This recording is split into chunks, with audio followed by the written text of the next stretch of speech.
Saya amati betul, SBY tidak memberikan pernyataan itu, memberikan dukungan. Andaikan dia memberikan SBY memberikan dukungan itu, saya kira dia bukan negarawan.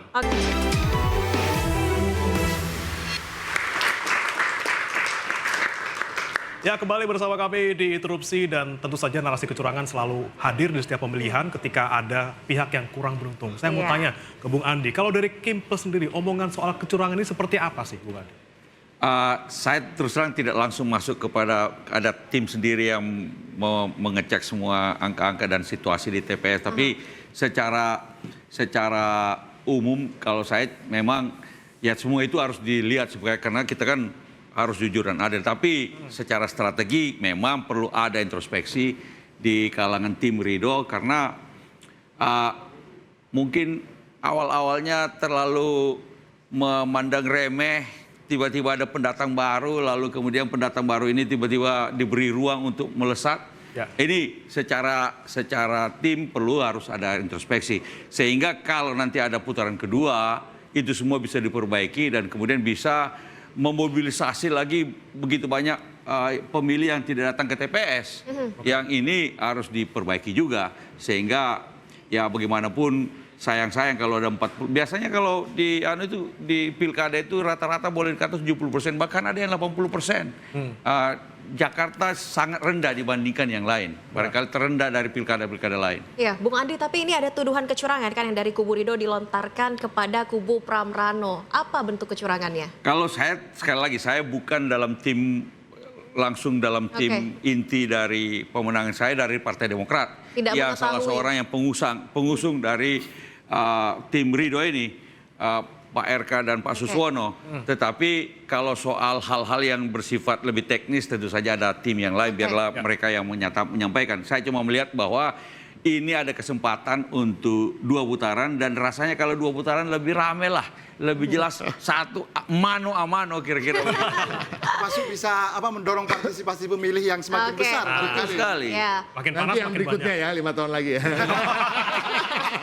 Karena optimis ya Bung Ciko ya. Aduh. Tapi menanggapi tuduhan kecurangan yang sudah ada preskon dari kubu Ridho gimana Bung Ciko? Kami nggak tahu apa. Tadi juga Bang Andi kan juga sudah menyampaikan beliau juga nggak tahu. Jadi kami nggak bisa mengkonfirmasi gimana pun juga. Tapi gini loh, logikanya Mas Pram dan Bang Dul ini kan diusung oleh PDI Perjuangan, diusung oleh Hanura, diusung oleh Partai Umat. Ini bukan partai-partai penguasa dan masyarakat juga bisa ngerti dan paham ya, logikanya kemungkinannya 99% kalau ada yang curang tuh biasanya yang punya kekuasaan, yang punya aparat, yang punya akses terhadap APBN atau APBD yang lebih besar gitu aja. Jadi kira-kira begitu aja jawabnya.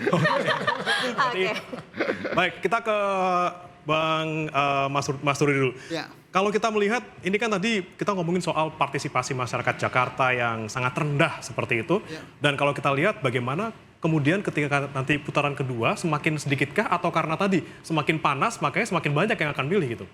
Ya, jadi tadi misalnya tentang, jadi ini kan sekarang antara anak abah dengan ahokers kan sudah menyatu. Kalau kita perhatikan kenyataan ini menggambarkan bahwa tadi ya memang pragmatisme politik itu ya kerap kali menjadi cara dan konsentrasi dari para kandidat ataupun politisi secara umum ya tadi untuk meraih kemenangan. Kita bisa membayangkan kalau ingatan kita misalnya kembali pada Pilkada 2017 di mana misalnya kohesi sosial masyarakat kita di Jakarta begitu retak dan yang jadi korban siapa? Pemilih kita di Jakarta gitu. Dan waktu itu kalau kita bayangkan misalnya seperti apa panasnya Pilkada Jakarta yang dalam hal ini juga didukung oleh PDI Perjuangan ya. Dan hari ini misalnya tiba-tiba mereka bersatu. Jadi dulu mereka sangat kontras tetapi karena satu kepentingan politik di Jakarta untuk memenangkan Pram Rano, mereka kemudian bersatu. Dan memang kontradiksi yang dibangun, cara membangun negasi di dalam proses politik yang terjadi itu memang dapat memantik tadi keriuhan publik yang kemudian nanti akan mendorong partisipasi pemilih yang semakin besar. Artinya semakin dibuat berjarak kelompok pemilih, maka akan semakin memantik partisipasi pemilih yang semakin besar. Dan tapi ya sayangnya ya barangkali akan ada luka yang tertinggal dan itu tidak mudah mungkin. Termasuk dalam hal ini saya kira juga banyak yang kecewa dari pendukung Anies, kemudian dari pendukung Ahok. Maka dalam beberapa analisis exit poll misalnya termasuk yang ditemukan oleh Poltreking, mereka yang kecewa itu justru berlabuh kepada Darmakun gitu. Ya. Dia diuntungkan. Jadi angka 10% itu setidaknya dari beberapa tren lembaga survei memang cukup mengejutkan. Gitu. Dari hati yang tersakiti ya Bang ya. Mengejutkan. Dia dapat limpahan ya berkah elektoral dari konflik atau menyatunya tadi dua figur besar yang cukup berpengaruh di Jakarta. Baik, saya ke Bang Emrus nih. Ya. Anda melihatnya seperti apa ketika nanti kita berandai-andai putaran kedua seperti itu? Apakah terjadinya malah semakin terpolarisasi atau justru semakin seru pertarungannya karena antara dua pasangan calon saja nih? Saya tidak mau berandai-andai. Oke, lalu seperti apa? Saya sudah katakan prediksi saya satu putaran dengan alasan saya tadi, gitu ya. Dan kemudian kita lihat masih di ranah margin of error. Kalau saya berandai-andai sama saja saya membantah pandangan saya yang sudah menyebar di berbagai media.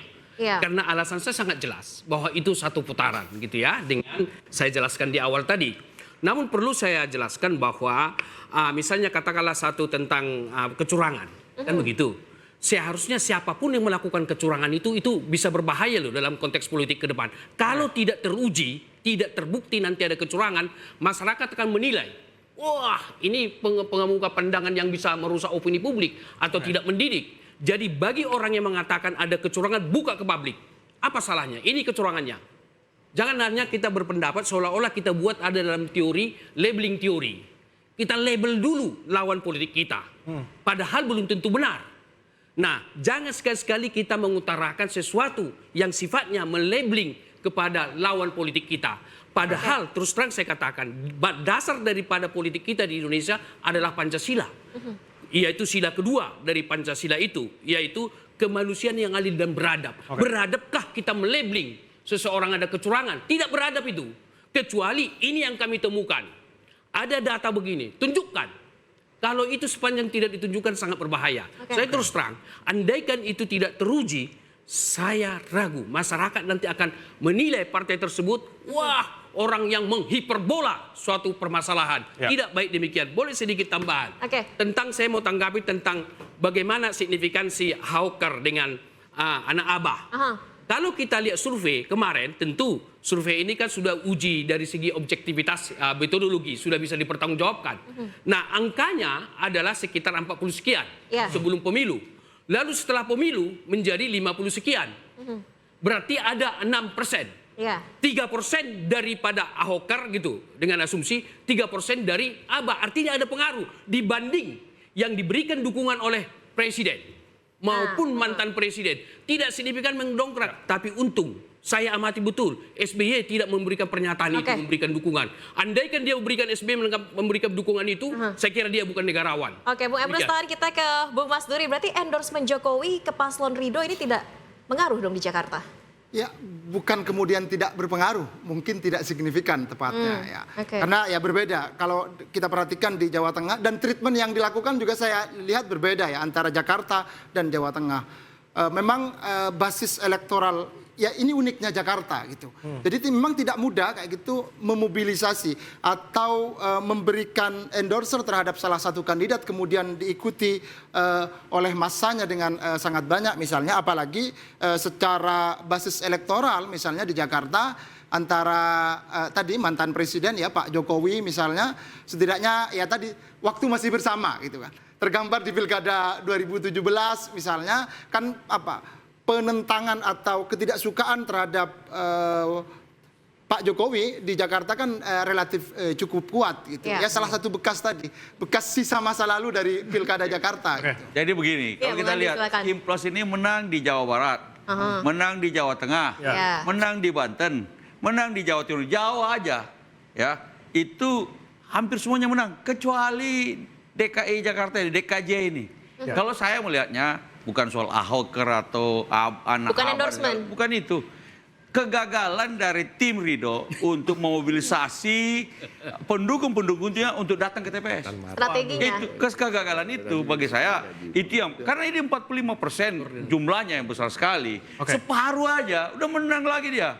Cuma kegagalan memobilisasi pendukung Ridho untuk datang. Jangan sebagian pendukung Ridho itu mungkin sudah pikir pasti menang lah. Kalau itu datang ke TPS Sedikit saya interupsi. Oke. Belum disebut dan sesungguhnya harus disebut ya karena keunggulan dari Mas Pram dan Bandul.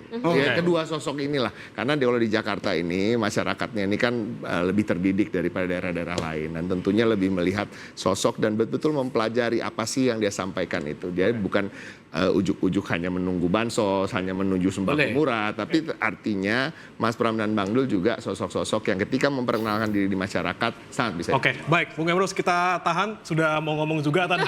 Nanti kita akan bahas lagi terkait dengan endorsement yang sangat mungkin berpengaruh ternyata di Pilkada Jakarta ya. Usai jeda berikut tetaplah di Interupsi.